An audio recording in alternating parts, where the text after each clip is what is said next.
sesepuh dan pendiri PIPSI, Pertemuan Ilmiah Bahasa dan Sastra Indonesia. Dan beliau tokoh linguistik senior di Indonesia yang senantiasa buku-bukunya saya kira teman-teman sudah tahu dan sering dijadikan rujukan dalam penulisan makalah, kemudian skripsi, tesis, dan disertasi. Dan ini baru saja cerita panjang kali lebar sama dengan luas dengan beliau, tulisan-tulisan yang siap diterbitkan, dan juga ini luar biasa. Jadi kalau biasanya menerjemahkan dari Indonesia ke Inggris, ini atau Inggris ke Indonesia, ini beliau menerjemahkan dari Inggris ke Jawa. Luar biasa. Ini judulnya Singo Wadon Gembregah Tangi. Luar biasa. Ini karya Lisa Bevere. Wih, luar biasa. Ini dari Amerika, Bobo? Amerika, luar biasa.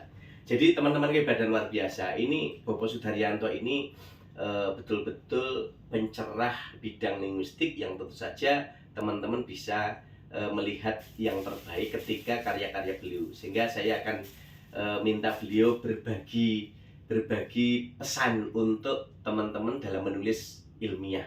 Nah, Bobo, gimana sih agar generasi muda ini juga bisa mengikuti jejak Bobo untuk bisa menghasilkan tulisan-tulisan ilmiah yang tentu saja bisa menjadi rujukan untuk anak cucu ke depan. Sehingga seperti buku Bobo misalnya yang metode penelitian ya, metode penelitian bahasa itu sudah hampir 30 tahun ya, dipakai terus. 30 tahun dipakai terus. Ini luar biasa.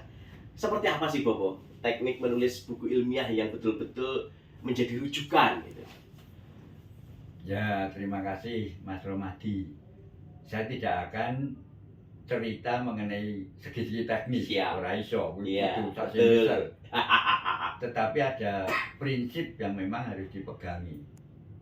Pertama, yang bersangkutan itu harus setia. Setia. Ya, kalau tidak mempunyai kesetiaan akan sulit. Ya. Yang kedua, harus mempunyai kepercayaan diri. Kepercayaan diri yang kedua. Ya, self confidence. Ya.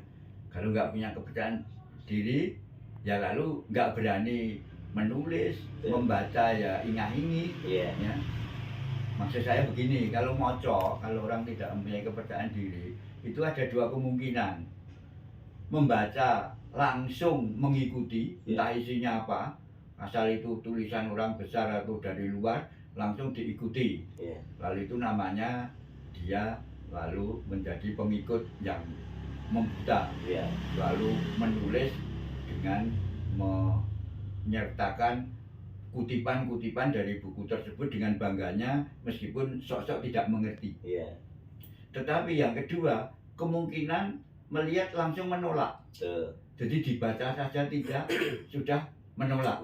Karena dianggap bagi dia mungkin tidak berguna atau terlalu sulit. Tidak cocok juga. Ya itu nggak cocok juga. Jadi itu yang kedua. Jadi percaya diri itu sesuatu yang penting dan itu memang tidak mudah. Ya, karena percaya diri itu artinya mengakui bahwa dirinya itu sebenarnya mempunyai kemampuan. Ya. Jadi bukan malah mengecilkan, wah aku ora iso, tidak. Lalu yang ketiga, kreatif. Ya. Kreatif itu artinya apa? Kreatif itu artinya mampu memanfaatkan kemungkinan-kemungkinan, itu namanya orang kreatif. Ya. Jadi yang dimanfaatkan kemungkinan-kemungkinan yang ada dari sesuatu yang dia bidik atau dia pilih. Karena sering orang itu tidak mampu melihat potensi dari apa yang dipilih itu. Ya. Oleh karena itu orang kreatif itu selalu bisa melihat potensi yang ada dari apa yang dilihat itu. Tetapi itu hanya bisa kalau dia mempunyai tujuan yang jelas. Tanpa tujuan yang jelas tidak akan kreatif. Ya, karena kreatif itu berarti mengambil kesempatan. Ya.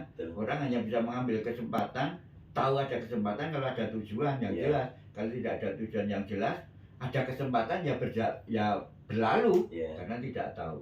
Ya, jadi menurut hemat saya yang terpokok tiga itu. Kalau tiga itu dipunyai, pasti nanti memungkinkan sekali suka membaca dan suka menulis. Oke. Ratu Lisa. Ratu Lisa, Ya. rajin nulis dan membaca. Ya, Jadi ini luar biasa, langsung dari pakarnya.